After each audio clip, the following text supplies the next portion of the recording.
नमस्कार दोस्तों, story audio book Mumbai channel में आपका स्वागत है। अगर आपको ये कहानी पसंद आती है तो चैनल को सब्सक्राइब करें। तो चलिए शुरू करते हैं। अब तक आप लोगों ने सुना कि हर्षवर्धन के घर पर हर्षवर्धन के मॉम डैड और जिंदल परिवार वाले आते हैं, जहां पर सारा सबके सामने ही अनाया की बेइज्जती करती है, जिसे सुनकर हर्षवर्धन के मॉम डैड नाराज हो जाते हैं, जिस वजह से हर्षद जिंदल सारा की अच्छी क्लास लगा देता है। उसके बाद ज्ञान, जो पहले ही अपनी बहन को गले लगा रहा था, उसे देखकर अनाया मन ही मन कह रही थी, आज बेव कुछ मेरे गोल पड़ा है, मेरे जेलस हस्बैंड वापस नाराज ना हो जाए। उससे पहले वो ज्ञान की ओर देखकर बोली, तुम आराम से वहां बैठो, मैं तुम्हारे लिए कुछ खाने को मंगवाती हूँ। फिर वो पास खड़ी हुई रोबोट शिजुका से बोली, सबके लिए कुछ स्नैक्स लेकर आओ। रोबोट तुरंत अंदर गई और थोड़ी देर में रोबोट डोरेमोन के साथ बाहर आई और सबके आगे स्नैक्स रख दिए।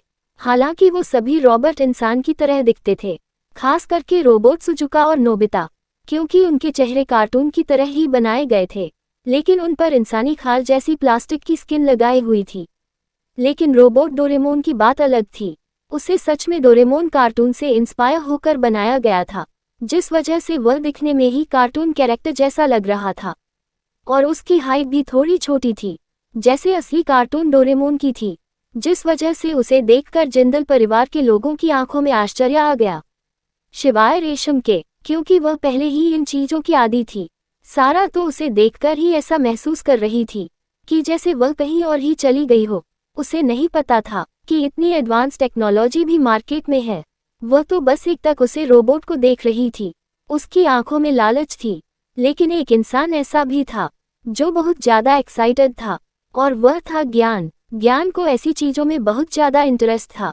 वह एक साइड आवाज में बोला, यह एक रोबोट है और ये तो बहुत ज्यादा एडवांस है। फिर हर्षवर्धन की ओर देखकर बोला, क्या यह आपका है? ये सुनकर हर्षवर्धन प्राउड आवाज में बोला, नहीं, यह हैना का है। वही हर्षवर्धन का अनाया को उसके निकनेम से बुलाता सुन सारा के अंदर तो नफरत की लहर दौड़ गई।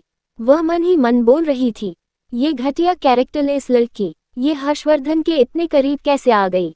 इसकी हिम्मत कैसे हुई मेरे हर्षवर्धन पर अपनी नजर रखने की? मैं उसे मार डालूंगी। अब तो उसका गुस्सा चेहरे से भी छुपा नहीं था।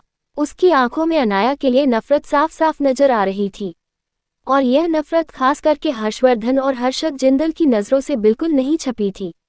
हर्षवर्धन तो पहले ही उसे कुछ खास पसंद नहीं करता था, लेकिन हर्षद जिंदल को अब गुस्सा रहा था। वह समझ चुका था कि ऐसी नफरत उसकी बहन के लिए खतरा पैदा कर सकती है।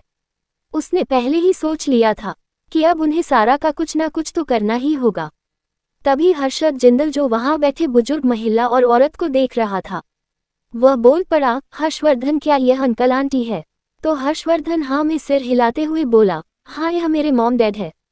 वही यह सुनकर तो सारा की आंखें काली हो गई, क्योंकि थोड़ी देर पहले उसने देखा था वह खूबसूरत महिला कैसे अनाया का साथ दे रही थी, और उसने अनाया को अपनी बेटी भी कहा था।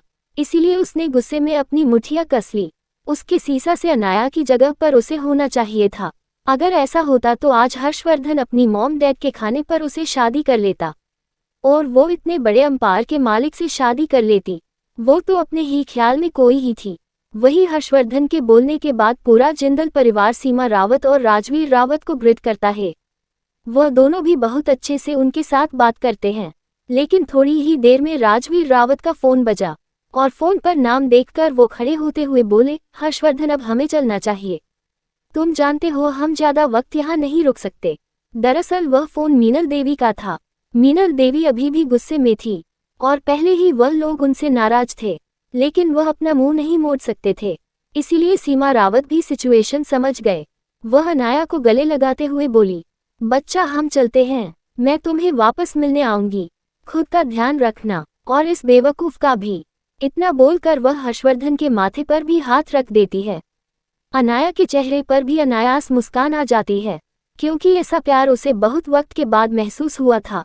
वह लोग पहले भी फोन पर बात कर लेते थे, लेकिन वह लोग साथ कभी नहीं रहे थे।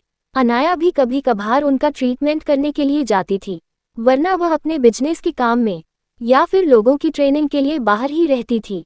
इसीलिए आज इतने अपनेपन को महसूस करके उसकी आंखें नम हो गई। राजवीर रावत भी आगे आए और अनाया को गले लगाते हुए बोले, बेटा, अपना ध्यान रखना। और अगर यह नालायक तुम्हें परेशान करे या फिर तुम्हें नाराज करे तो हमारे पास चले आना, मैं उसे अच्छा सबक सिखाऊंगा। वही अपने मॉम डैड को अपने ही खिलाफ बात करता हुआ सुनकर हर्षवर्धन को वैसे तो नाराज होना चाहिए, लेकिन उसके चेहरे पर भी नरमी आ गई थी। वह यही तो चाहता था कि उसकी बीवी खुश रहे और उसे भी परिवार का प्यार मिले।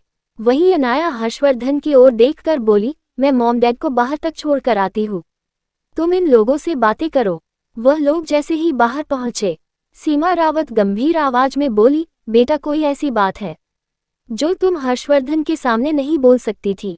अनाया गहरी नजरों से उन दोनों को देखते हुए बोली, ऐसी कोई खास बात तो नहीं है, बस मैं इतना कहना चाहूंगी कि अब आगे से आप हर्षवर्धन को फोर्स मत कीजिएगा, उसने इतने साल बहुत कुछ सहन किया है। वह दोनों कुछ समझ नहीं पा रहे थे। यह महसूस कर अनाया उन्हें साफ साफ बताते हुए बोली, आपको ये तो पता है कि आप पर हमला जयेश रावत ने करवाया था। इस बारे में दादी माँ को भी पता था, लेकिन परिवार की इज्जत के नाम पर उन्होंने हर्षवर्धन को बदला लेने से रोक दिया। पिछले सालों में अनगिनत बार हर्षवर्धन पर जानलेवा हमला हुआ है और हर बार कहीं ना कहीं जयेश रावत ही इन सब के पीछे था। लेकिन फिर भी दादी माँ के कहने पर हर्षवर्धन खामोश रहा और धीमे धीमे करके वह सारी चीज हर्षवर्धन के दिल में किसी गांठ की तरह दब चुकी है। पहले ही वह दिखा नहीं रहा, लेकिन अब अंदर ही अंदर वह दादी माँ को नफरत करने लगा था। ये सुनकर उन दोनों की आंखें भी नम हो गई। भला कौन सा बाप ये चाहेगा कि उसकी माँ और उसका बेटा आपस में दुश्मन बने। सीमा रावत भी गंभीर आवाज में बोली, बेटा तुम कहना क्या चाहते हो।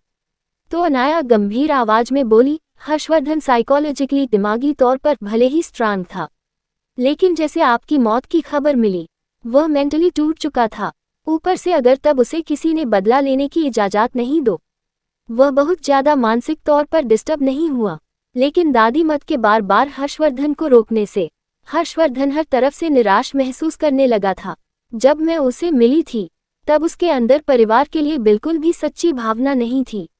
उसे लगता था कि दादी माँ बस रावत खान के वारिस को चाहती थी, न कि हर्ष को। वह जो कुछ भी करता था बस अपना फर्ज समझकर करता था, उसके अंदर जीने की चाहत भी नहीं रही थी।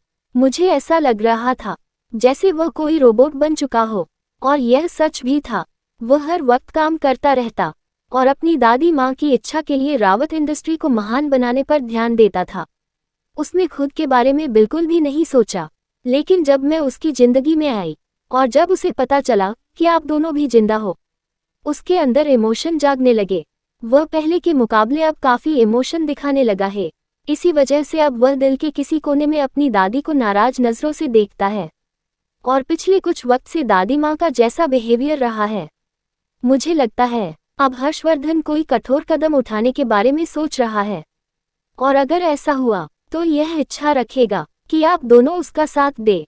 ये सुनकर वह दोनों ही थोड़े से परेशान हो गए। भला वह अपने माँ और अपने बेटे के बीच किसी एक को कैसे चुन सकते थे। उनकी कंफ्यूजन अनाया भी समझ चुकी थी, इसीलिए अनाया भी गंभीर आवाज में बोली, मुझे पता है आप किसी एक को प्रायोरिटी नहीं दे सकते, लेकिन आपको भी समझना होगा कि इस बार दादी माँ गलत है। वह अपने पुराने ख्यालात और अपनी भूली बिसरी सोच की वजह से बहुत कुछ खो चुकी है। उनकी नज़रों में बस खानदानी सब कुछ है और अपने पति के दिए हुए वचन को निभाने के लिए उन्होंने अपने ही बच्चों के साथ बहुत ज्यादा नाइंसाफी की है। मैं आपसे यह नहीं कह रही कि आप हर्षवर्धन का साथ दे या फिर दादी माँ का साथ दे, लेकिन मेरी आपसे रिक्वेस्ट है कि आप हर्षवर्धन के खिलाफ ना जाए।